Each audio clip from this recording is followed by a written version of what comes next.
Hi everyone.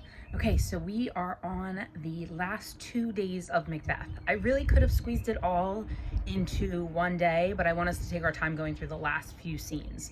So in Act 5, Scene 5, we have, I know I sound like a broken record because I keep saying this is a really important scene, but this one is really important too. So we have Macbeth in the castle getting ready for a siege from the English army with Malcolm and Macduff leading. And he's saying, like, beat them backward home, we're getting the castle ready. And then all of a sudden you hear a scream, a woman's blood-curdling scream. Ah! And it's off stage. So we hear the scream, and then Seton says, "It is the cry of woman, my good lord," exits the stage. And Macbeth says, on line 9, "I have almost forgot the taste of fears." So did this scare him, hearing this blood-curdling woman scream? No, not at all. Then Seton comes back in and says, "Wherefore was that cry?" And then in line 17, Seton says, "The queen, my lord, is dead." So Lady Macbeth has died.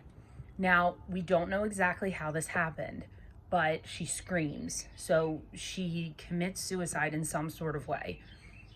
Most interpretations think that she jumped from the castle because the guilt drew her to insanity, which we saw in the last scene with her when she was trying to wash her hands obsessively. So Lady Macbeth is gone.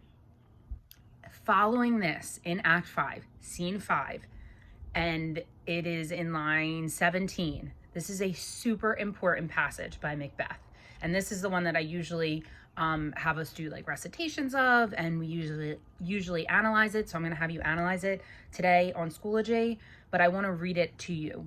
So Macbeth says, "She should have died hereafter. There would have been time for such a word." Meaning, you know what? I don't have time to deal with her death right now. So, this was very inconvenient to me. How horrible is that? And then he says, "Tomorrow and tomorrow and tomorrow creeps in this petty pace from day to day, till the last syllable of recorded time. All of our yesterdays have lighted fools the way to dusty death. Out, out, brief candle. Life's but a walking shadow, a poor player that struts and frets his hour upon the stage, and then is heard no more. It is a tale told by an idiot, full of sound and fury, signifying nothing."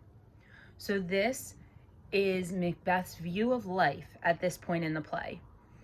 And I would say if we were mapping out the downfall of Macbeth, this would be the very bottom, because Macbeth does not care that his wife is dead, and he is comparing life to an act on stage and to a play.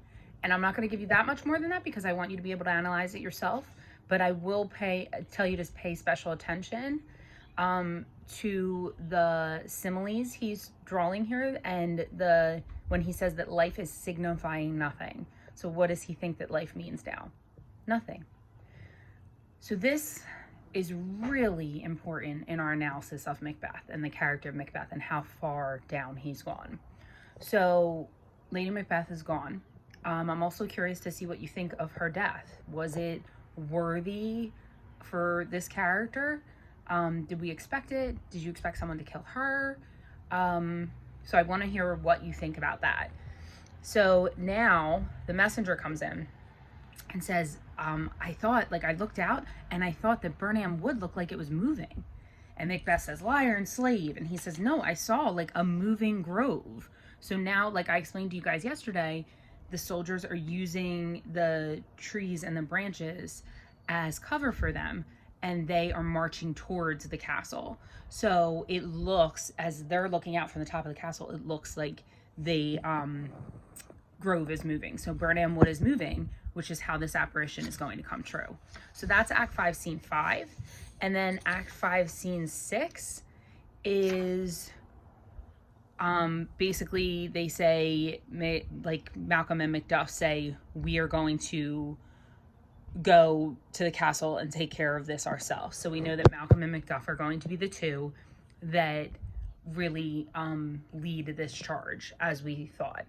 And Macduff ends by saying, "Make all our trumpets speak, give them all breath, these clamorous harbingers of blood and death." So Shakespearean tragedy, they're marching onto the castle, doesn't look very good. And then we just have 2 scenes left So it's really only a few pages left, but I'm gonna save this for tomorrow so that we can give the ending of the play the time that we really need. And I really want you to look at that one passage from Macbeth. She should have died hereafter. So again, that's Act 5, Scene 5, line 17 to about 28. So that is what you're going to look at today on Schoology and offer some sort of analysis and tell me what you think he meant by drawing all the comparisons to life being something like a play on stage. Okay, we are almost there. Almost at the end. So, and spring break is coming. And I will talk to you more about what we're going to do for our final assessment for Macbeth. And it will not be a paper, it will not be an essay, and it will not be a test. So, you're welcome.